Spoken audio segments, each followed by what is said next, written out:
Hey Tribe, so here's another one of your dates with Dax. So 30 days of question and answer where I'm going to be producing 30 videos answering your deepest questions about pretty much any topic you want to ask around coaching, neuroscience, or even the business of being a coach, right? So I just want to be here and help you guys get what you need from being a member of the tribe.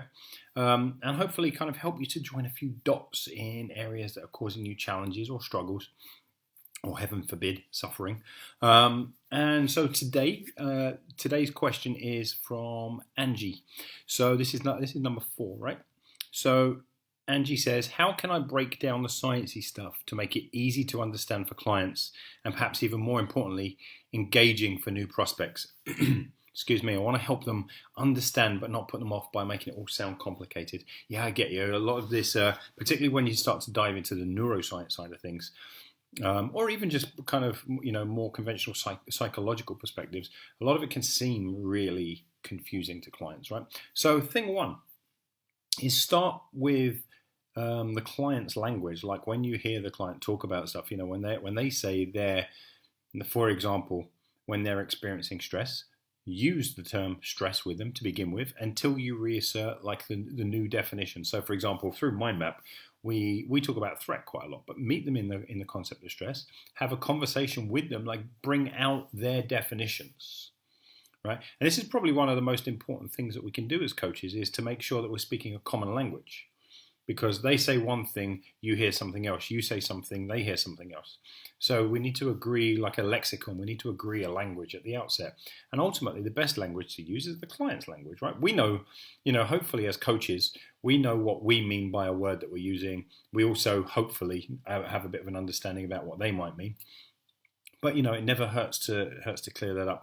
But what I would say is, usually professionally, we as coaches can work, across multiple kind of terms and definitions and kind of ideologies and stuff. Because we, certainly once you start to really establish your coaching practice and when you start to establish the system for how you're going to deliver coaching, you kind of know what you mean, and that's the most important thing, right? Which means that you can meet them in their lexicon, you can meet them in their linguistic journey. So that's the first thing. Meet the client in their journey. Next, do feel okay, allow yourself the permission to talk about the science, but talk about the science in relation to specific struggles that a client is currently experiencing. So one of my ways in which I do that is that, I guess one of the phrases is, how, right? For example, so Mary, how pretty much, you already know what to do in terms of diet and you already know what to do in terms of, nutrition and exercise and stuff. And yet you find yourself, you have a bad day and you find yourself with your head down in a tub of Haagen-Dazs and kind of, afterwards you're all remorseful and you think, where the hell did that come from? I know that this is a bad thing for me to eat and I still went ahead and did it, right? So in other words, I know what to do, but I just can't seem to get myself to do it, right? So Mary, you know how that? Oh yeah, that happens to me all the time. Great. So what the work I do does is help people to understand why they're not doing what they know to do. For example, that's just one form of explanation. So how is a great place to meet clients in, right? Oh, how is kind of you can be going along really, really well and something happens to you at work today and really, really pisses you off, or you get into an argument with your partner, and before you know it, all your best laid plans, you go kind of, even though the argument's got nothing to do with you going to the gym or being on a diet, you kind of go, screw it, I'm not going to the gym tonight, and you go and raid the fridge, right? How that kind of thing happens. And Mary, of course, she's going to say yes, because that's been Mary's experience. And you say, right, so what I do kind of helps explain why that happens. And would you like to know a little bit about it? All right, so a big part of the coaching system that I use is all about invitations. And so we invite Mary to, we don't just force the information, oh, you know what, this is all because of that, and this is all because of that. And we don't meet the client in statements. We meet them in invitations. So would you like to hear more about that? Well, of course, if you just met Mary in her language, if you're in her lexicon, if she's kind of felt that you just hit the nail on the head for one of her experiences, and that's a big part of this, right? Well, if you just hit the nail on the head from one of her experiences, do you think she's going to say, no, I don't want to hear that?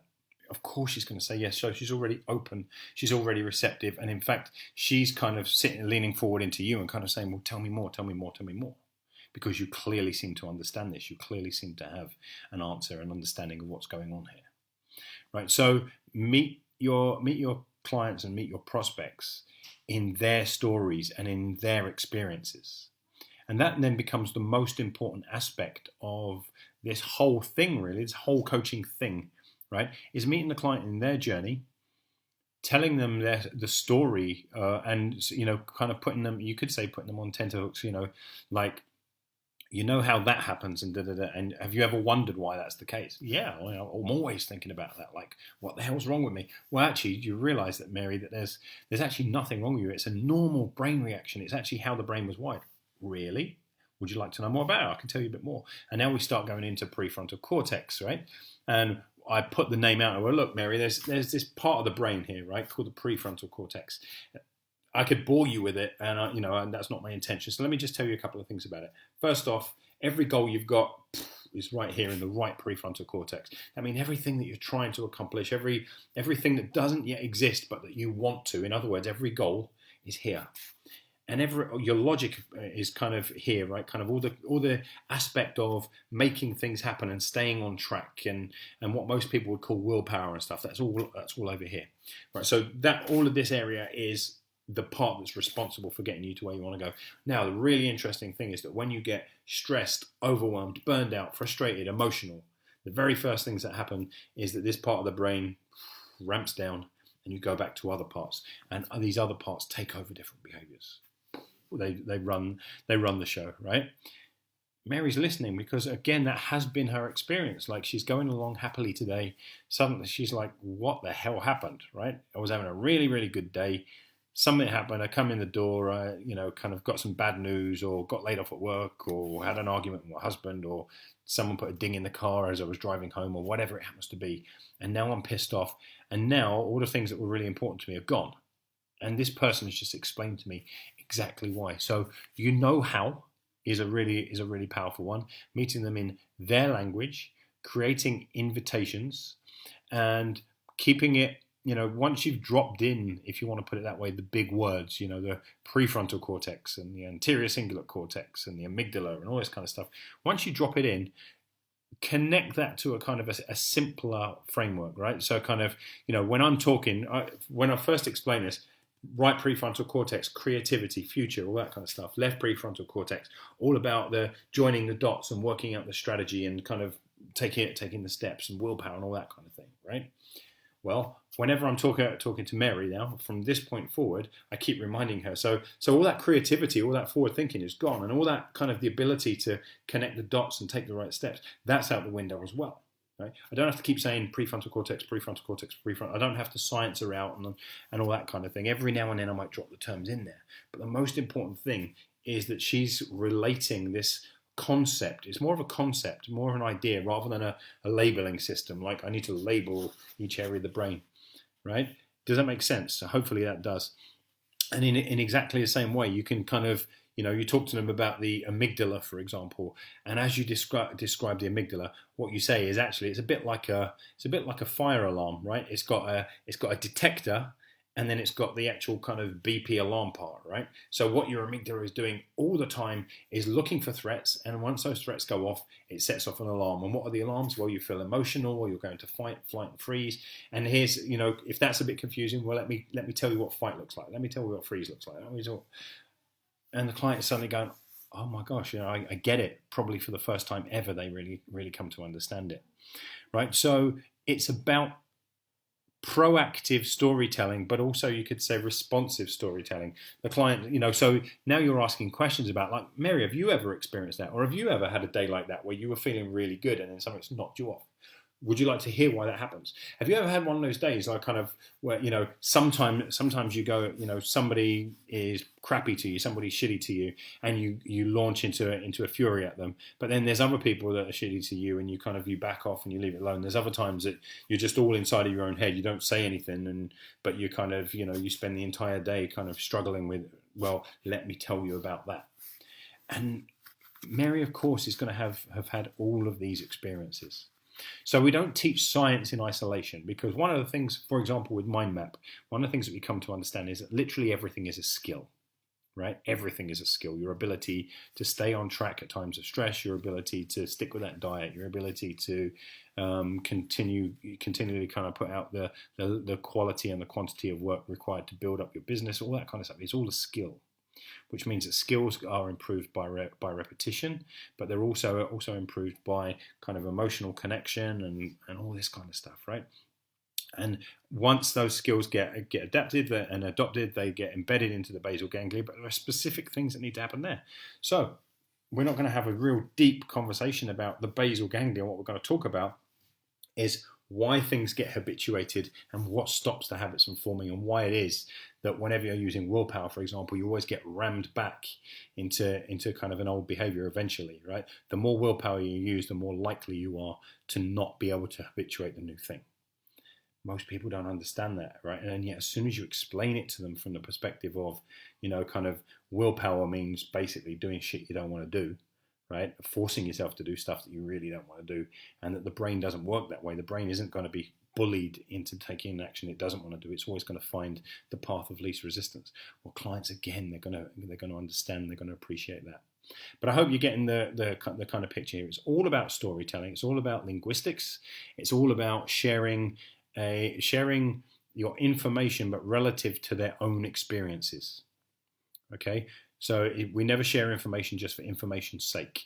We share information relative to something that they've already experienced, or tell me something that you're struggling with at the moment, Mary, right? And she tells you, and you say, so why do you think that happens? I haven't got a bloody clue. It seems I get so far, and as soon as I get this far, I end up rebounding all the way back. Okay, would you like to kind of hear a few things that are going on in the brain that might be responsible for that, right? Or Mary told you that she's so pissed off with herself because she feels like she's I'm sick of it.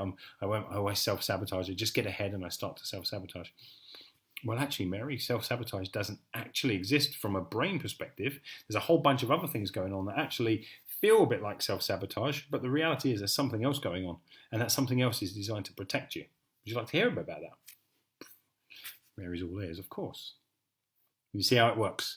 Meet the client in their struggle, meet the client in their story, connect your science to the story and experience they're already having, and do it in such a way, like using, how this happens, how that went. Has this ever happened to you? Did you ever have that experience? Yes, of course I did. Boom. Right, Mary is now listening, she's all ears, and she's actively engaged. You're probably going to be the first person in her life who's telling her the true story of what's happening at a brain level, rather than the kind of the superficial psychological story of you've got to try harder, you've got to use more willpower, you're self-sabotaging, you're weak-willed, and all the rest of it. There's also another part of this, right? Kind of the that people tend to want, they want to hear the stuff that is absolving them of blame and all that kind of stuff. So it all ties into that as well. So it's brilliant. Now, this doesn't mean that they're not responsible. The client is absolutely 100% responsible, but they're not at blame. They're not at fault here. It's a new skill that they need to learn, and that's another part of the story. So anyway, I hope that makes sense. Rambled about a little bit there and kind of took you around the houses, but I hope that makes sense, Angie. And likewise, if anyone's got any other questions related to this, or even if you've got comments, and you don't have to be in agreement with me. You might want to challenge what I just said there. That's absolutely fine. I'm not coming on here to do these videos to tell you that I'm all right and you're all wrong, and kind of you better listen to me. I'm open to dialogue here, but hopefully you found that interesting, and I'd love to hear your feedback on it. Till next time, take care.